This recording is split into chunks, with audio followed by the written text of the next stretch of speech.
estudo de hoje, nós vamos falar de um assunto muito importante: orando em todo o tempo. E começa o texto sagrado dizendo: disse Paulo em Efésios 6,18: orando em todo o tempo, com toda oração e súplica no Espírito, e vigiando, nisto com toda perseverança e súplica por todos os santos. Santos aqui são os discípulos, os apóstolos, não é as imagens de idolatria, tá? E por mim, para que me seja dada, no abrir da minha boca, a palavra com confiança, para fazer notório o mistério do Evangelho, pelo qual sou embaixador em cadeia, para que possa falar dele livremente, como me convém falar. É impossível um cristão sobreviver na fé sem orar. Não importa o quanto ele conheça a palavra, o quanto ele seja habilidoso com seus dons, e quanto tempo tenha de conversão, tempo na igreja, se ele, esse cristão, não orar, não conseguirá resistir às tentações, aos apelos do mundo, né? São as propostas lá de fora, e às ofertas do pecado, as tentações. E assim, se ele não orar, cedo ou tarde, o que vai acontecer? Cairá. Nenhum cristão está livre de cumprir o mandamento de orar em todo o tempo. Jesus falou, né? Orar sem cessar.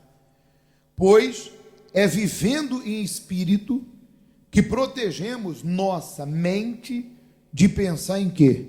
Em pecar. Ponto. Deixa eu falar algo para você importante. Veja que isso é um problema geral que tem que se resolver. E só quem pode resolver é a própria pessoa. Que é a pessoa ter o hábito de falar com Deus. Às vezes nós fazemos o clamor na igreja, fazemos aquele clamor, aquela oração, aquela busca, e acontece às vezes a gente passar para outro pastor clamar, enquanto o outro pastor está orando, a gente está ali estendendo a mão, pondo a mão sobre as pessoas, e não tem como nós não observarmos que há pessoas que enquanto umas estão clamando, elas estão de boca o quê? Fechadas. Elas não oram. E entenda, se tem lugar que estimula a oração, é a igreja. Se tem lugar que me impulsiona e me estimula a falar com Deus, é aqui. E se aqui, na casa de Deus, que é a casa de oração, eu não oro, eu não tenho essa intimidade com Deus, você imagine lá fora na minha casa. Você imagine lá no meu trabalho. Imagine lá fora, aonde os problemas da vida tentam me roubar o tempo. Quando a pessoa, ela diz, eu não tenho tempo. Claro, você acha que algo tão precioso, algo tão valioso, Satanás não vai tentar roubar? Ele vai tentar roubar seu tempo com coisas fúteis, com coisas inúteis, coisas que não vão acrescentar absolutamente nada na sua vida. E quantas pessoas, às vezes, elas ficam horas na internet, elas ficam horas na rede social, ou ficam horas lamentando sua vida, contando suas mazelas para quem não deveria, mas ela não é capaz de ficar 5 minutos falando com quem? Com Deus. Daniel orava 3 vezes ao dia, é o modelo que a gente tem que seguir, é levantar falando com Deus, pedindo proteção, livramento, direção, sabedoria, é no meio do dia ali, depois que você agradecer pelo teu alimento, pedir a Deus que te conduza, que te use, de repente até para ajudar alguém, é à noite, quando você for deitar, agradecer a Deus, pedir para que Ele guarde tua noite do terror noturno e pedir que Ele abençoe o novo dia que vai vir. Há pessoas que não falam com Deus. E por não falar, pense comigo, quando você chega na paragem de autocarro, ou quando você chega em qualquer lugar, que você não conhece uma pessoa, o máximo que você fala é boa noite, bom dia. Se a pessoa diz, hoje está muito frio, né? É verdade. Mas não há intimidade, não tem conversa. Porque você não tem intimidade com a pessoa. Não há entre você e ela nenhuma intimidade. Então você não puxa conversa.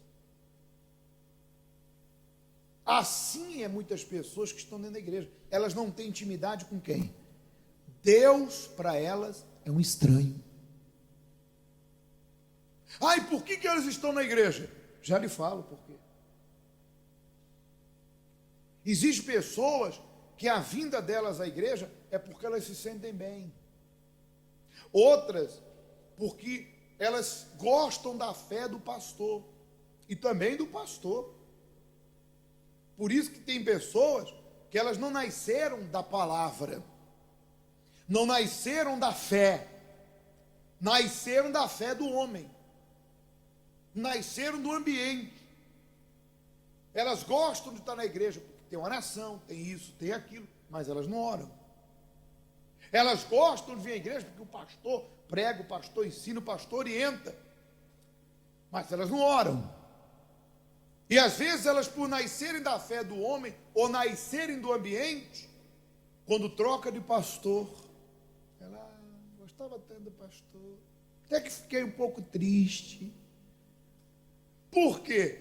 Porque ela não nasceu do Espírito, da palavra, de Deus.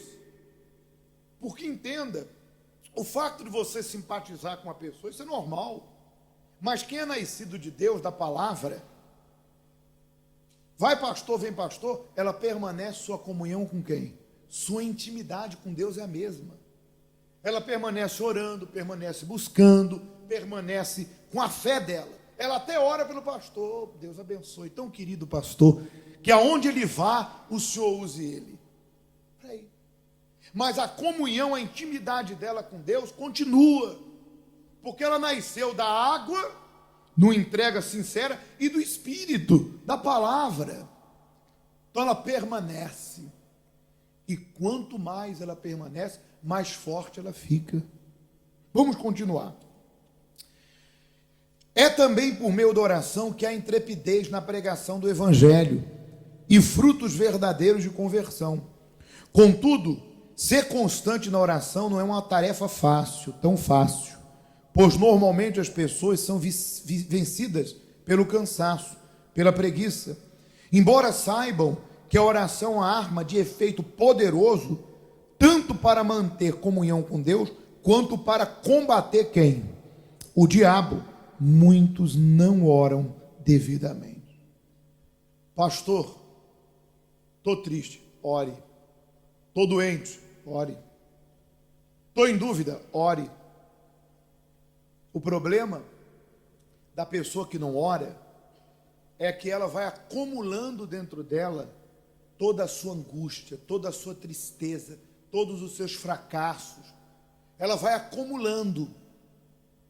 Por que você acha que hoje em dia aqueles que trabalham com a mente para tentar ajudar pessoas que têm problemas psicológicos, psíquicos, por que você acha que as pessoas sentam e falam, fale de você, converse, para a pessoa desabafar e botar para fora o que ela está guardando? Mas você acha que eles tiraram isso de onde? Da palavra de Deus. Porque Jesus disse, lançai sobre mim sua ansiedade. Quando você entra no teu quarto, né? Tem até aquela canção, Jesus disse, né? Entra no teu quarto, tranca a porta. Quando você conversa sério com Deus, você dobra o joelho, fala das tuas fraquezas, você fala da sua dor, você fala com Deus, Jesus, me ajuda, eu estou assim, Deus, eu penso em fazer isso, eu não quero voltar atrás, eu não quero ser quem eu era novamente, eu quero mudar, eu quero ser uma referência, eu quero ser sal, eu quero ser luz, Deus, e ali a pessoa conversa com quem? Olha, quando ela levanta, acabou. Ela já levanta livre. Já levanta o quê? Leve. Porque ela falou com quem resolve. De repente você diz, pastor, acabando a reunião, quero falar com o senhor. Aí tem gente que fala assim, o senhor tem tempo? Porque o que eu tenho para falar é um pouco demorado. Amém. O pastor está aqui para isso. Só quer que eu diga? Tem gente que tem disposição para falar com o homem, mas não tem disposição para falar com quem? Nossa vida é atender o dia todo. Mas tem coisa que não adianta você falar para mim, que eu não vou resolver. Você tem que falar com Deus. E com quem você tem que falar, muitas vezes você não fala. E com quem você não deveria falar, você acaba falando e fala demais. Verdade ou mentira? Então, quer resolver um problema? Fale com Deus. Ele vai ajudar você. Outra coisa, nós sabemos que devemos orar. Sabemos. Vamos ler mais um pouquinho que eu vou falar de outro detalhe. Vamos lá. Essa frustração com a prática da oração surgiu com os discípulos. Em um determinado momento da convivência com o Senhor Jesus, eles descobriram que não sabiam orar. Mas como podiam dizer que não sabiam orar? Se a oração fazia parte das atividades da religião judaica e sempre esteve presente nas narrativas do Antigo Testamento. Isso só pode ter uma explicação. O modo como os discípulos oravam provavelmente era religioso, ou seja, sem fé, igual ao dos demais homens da época. Por isso, não viam resultado. No entanto, quando viram o Messias orar, pediram para ele que os ensinasse. E o Senhor Jesus, maravilhoso como é, os ensinou. Mateus 6:5. Olha que interessante. Lembra que tanto eu como você rezávamos e parecíamos um robô engasgado? Jesus vem me ajudar. Jesus vem me ajudar.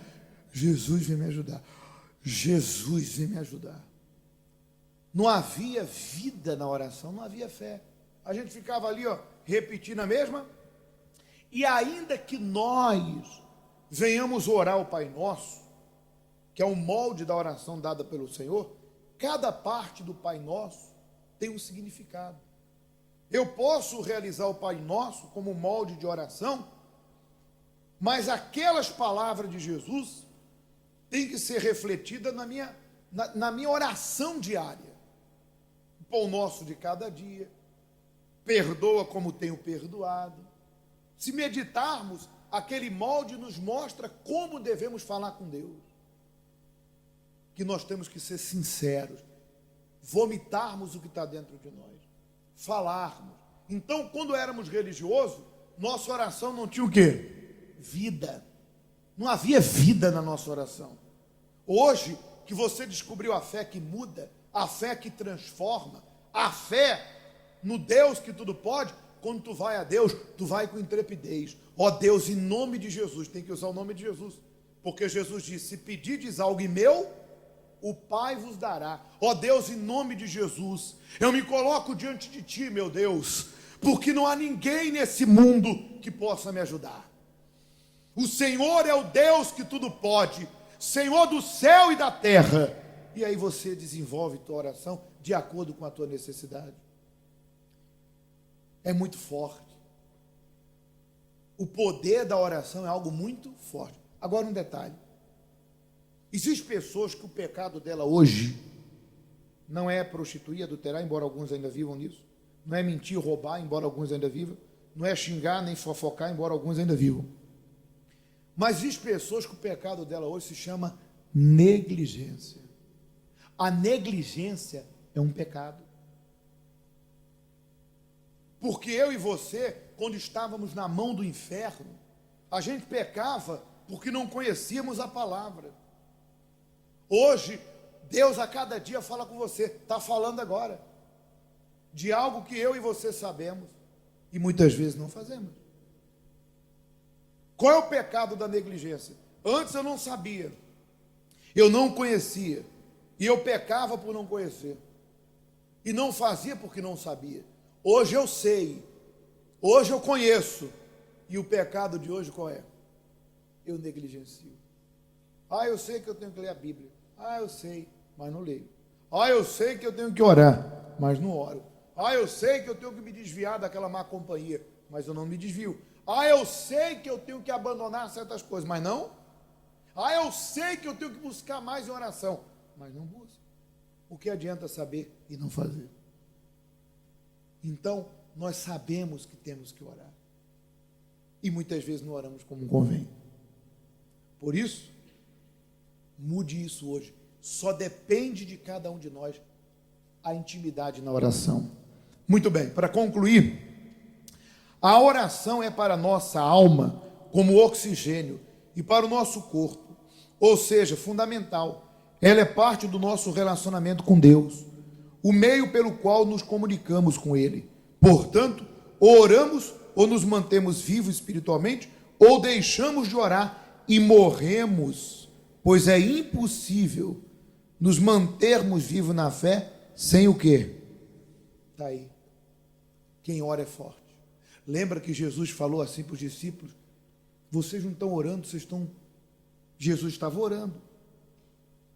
E eles estavam dormindo. Jesus falou, vocês não puderam orar nem um pouco? Orai e vigiai, para que não entre. E outra vez Jesus disse, essa casta de demônio só sai com jejum e... Está vendo?